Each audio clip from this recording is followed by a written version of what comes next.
All right, so today we're going to go over how do we use the SimplyWorks products. Today we're going to talk about the SimplyWorks Receive and how it talks wirelessly to the three different pieces of hardware that SimplyWorks came out with. Today we have the SimplyWorks Joystick, so I'm going to show you that one and how it interfaces with the Receive. So let's get started. All right, so we have a few products here. We have the SimplyWorks Joystick here. And we're going to go over each. And then we have the SimplyWorks Receive here. So the SimplyWorks Receive is what we're going to do look up first. So this interface, this is a switch interface, but it's a wireless switch interface, is pretty great because it can not only talk to its partners, the joystick or the keyboard or the different switches that SimplyWorks Praetorian created, but it also can talk to multiple um, devices at the same time. So, for example, you could pair together a keyboard and a joystick, or a keyboard and a switch. So there's no need for multiple interfaces. The other thing, what I've noticed through testing and working with students is this interface particularly is is reliable. And that is often, a complaint about some of the Bluetooth options in assistive technology is their unreliability. So this one has been tested across multiple sites with multiple students and with multiple teachers, and the feedback we get from it is that it is the most reliable Bluetooth that we've used. So this is the SimplyWorks Receive, and in order to set it up, all you need to do is plug it into your USB-A or traditional USB-A port on your computer, or if you had a smart board or any interactive large screen panel, that would work too. Anything with the USB-A or traditional port, um, it would work with. Okay, so that's a SimplyWorks Receive. And then here we have the SimplyWorks Joystick. So just going to give you a general overview of the joystick itself. It comes with three different toppers. So you can see here, this is the traditional joystick top. You pull it off.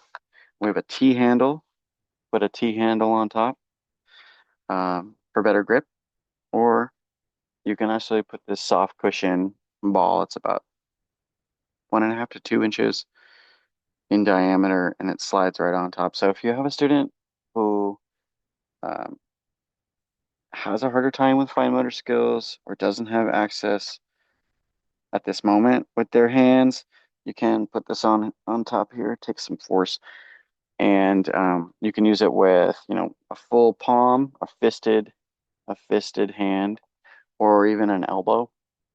Use my elbow there, or be creative with another body part that has some type of volitional control on it. But for purposes of this tutorial, we're just going to go over over the use with the joystick top traditional one here. Okay, so the other, this it's hard to see it with against the black, but it's right there. So the other pieces to this joystick, we have adaptive left click and right click buttons here. The red is the left click button. The right is the right click button. This is the drag lock on the top, this blue button. This is how you're going to control the cursor speed, and we're going to go over that in a little bit. And on the sides, it has mono jack auxiliary ports. So this one is connected to the left click, and this one is connected to the right click. So this could serve as an interface as well. And I've seen it used as where the student might have, let's say they use the ball, but this movement with your fingers, and if you're using this ball, there's a good chance that you might not be able to access these buttons. So these ports are great because you can plug in any switch into this mono jack. So maybe the student uses their elbow with foam, the foam topper and a head switch, like a wobble switch. Or maybe they use, the regular joystick, but they can't get their fingers in there, so they just use, a simple like big red switch on the side to do left click or right click. So those are kind of the ins and outs of the joystick. Now I'm going to go over how you pair them. Okay. So in order to pair the joystick, the first thing you're going to do is you're going to plug in your SimplyWorks switch, and you're going to see here is this pair button. So we're going to press that. When you do that, it's going to start to blink. Now, you need a Phillips head screwdriver to get into the innards of the back of the joystick here. We're going to open it up. I think I already loosened it.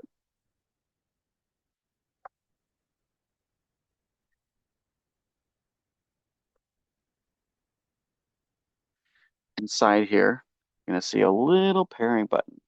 I'm going to hit that. Oh, I was too late with the pair. So let's try again. Okay, so first, hit that. You see that blinking light. And now I'm going to hit this pair. And what you see is now the blinking light is not blinking anymore. It's solid. So close this up. Screw it back on tight. Now I'm going to look on my screen here.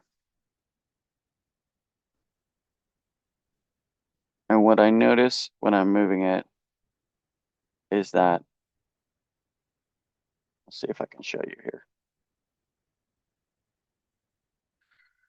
So this is the SimplyWorks website. So what I noticed, this is the price, by the way, if you were ever curious, is that the cursor is working.